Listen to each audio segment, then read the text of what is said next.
Je vous en parlais dans les titres. La Haute-Marne veut donc passer la seconde en matière de sécurité routière. Après sa décision polémique d'abattre des milliers d'arbres en bord de route, le président du département revient à la charge. Nicolas Lacroix a choisi de repasser 2 nouveaux axes routiers à 90 km/h au lieu de 80, la D520 et la D6. Les explications de Nicolas Fontaine avec Marie Galland-Fontan.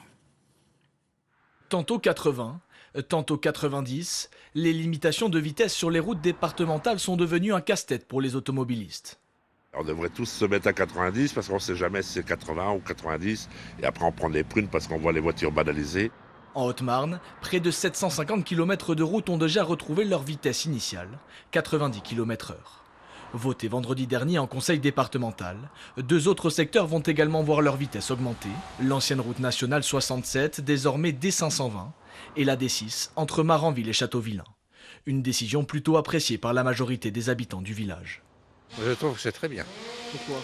Parce qu'au moins on peut rouler, on ne s'endort pas à 80. Ça serait pas mal. Pourquoi? Disons qu'elle est en bon état, on peut rouler dessus. Je pense que c'est une bonne chose. Ça évite de s'endormir, c'est pas plus mal, on rentre plus vite chez soi.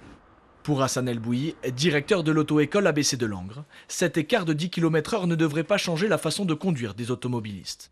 Il n'y a pas de grand écart entre les deux. Si vous me dites 130, 110, oui, sur autoroute, comme ils ont voulu faire à un moment donné. Mais là, de 80 à 90, on n'a pas beaucoup, entre guillemets, d'écart. Il y a 4 ans, la Haute-Marne était le premier département à repasser une partie de ses routes à 90 km/h, une mesure initiée par Nicolas Lacroix. Une semaine après la polémique sur l'abattage d'arbres en bord de route, le président du conseil départemental de la Haute-Marne se concentre désormais sur la limitation de vitesse. Pour lui, le passage de 90 à 80 km/h n'a pas fait baisser le nombre de morts sur les routes. Aujourd'hui, on a des chiffres pour montrer qu'on n'a pas eu plus d'accidents. On en a même eu moins. Mais vous savez, il faut être prudent avec les chiffres en matière d'accidentalité parce que ça peut vite, évidemment, évoluer. Ce changement devrait être effectif dans les prochains mois, après réunion de la commission départementale de la sécurité routière.